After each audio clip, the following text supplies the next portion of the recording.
В Иордании зимой можно увидеть древние города и встретить Рождество в святых местах, позагорать в январе и пройти курс оздоровления на Мертвом море.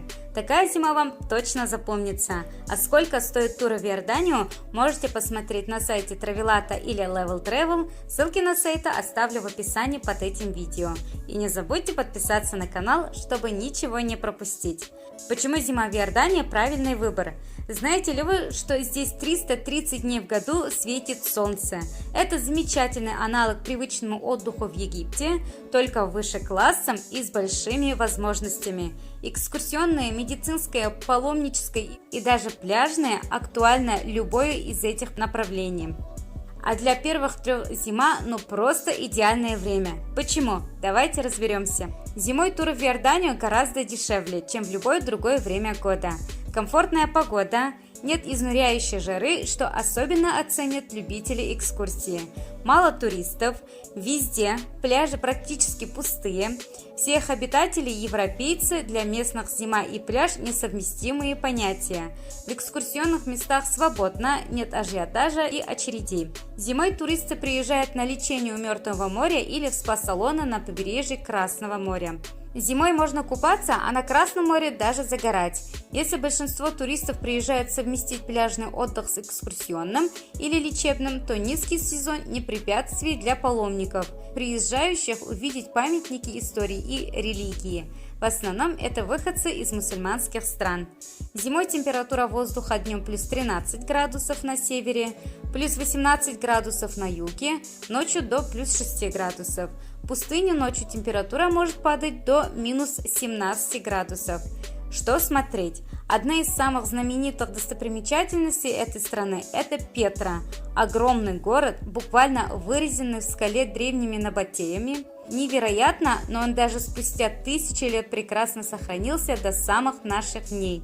Вы будете просто поражены величием его архитектуры и особенно храмом-мавзолеем Эль-Хазна, известным также как сокровищница фараона.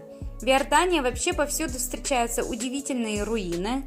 Например, старинный город Джираж – это одно из самых хорошо сохранившихся греко-римских поселений в мире, где турист может прогуляться между руинами храмов и уличными колоннадами, а еще заглянуть на древний форум, где проходили традиционные состязания по греко-римской борьбе.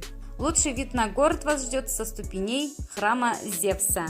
Зима – время здоровья. Основное направление медицинского туризма в Иордании – Мертвое море с его лечебной солью, грязями и даже воздухом. В зимнее время цены на размещение значительно ниже, а вот природные условия даже комфортнее, чем в разгар сезона. Температура моря не опускается ниже 21 градуса. Этого вполне достаточно, чтобы пробыть в воде 15-20 минут, а дольше за один сеанс и не рекомендуется. Многочисленные иорданские спа-отели также предлагают зимой значительные скидки, а отсутствие большого количества гостей как нельзя лучше способствует спокойному, умиротворенному отдыху. Пляжи Иордании зимой. Лишь один город в Иордании имеет выход к Красному морю. Это Акаба, современный развивающийся курорт с отличной инфраструктурой. Зимой он превращается в город контрастов. Местные жители надевают куртки, туристы – купальники. Купаться зимой рискнет не каждый, вода около 18 градусов, но принимать солнечные ванны уж точно можно круглый год. Согласитесь, 23-25 градусов – вполне пляжная погода. Помешать отдыху на шезлонге может опять же ветер с песком. Но не пугает зима и дайверов, для которых море рядом с побережьем Акабы предоставляет особый интерес. Здесь более 200 видов кораллов, 1000 разновидностей рыб, необычные подводные объекты. Туристы редко выбирают одно направление отдыха. Как правило, они сочетают пляж и экскурсии, медицину и религию, что превращает зимнюю поездку в Иорданию в интересные, насыщенные приключениями и открытиями путешествия.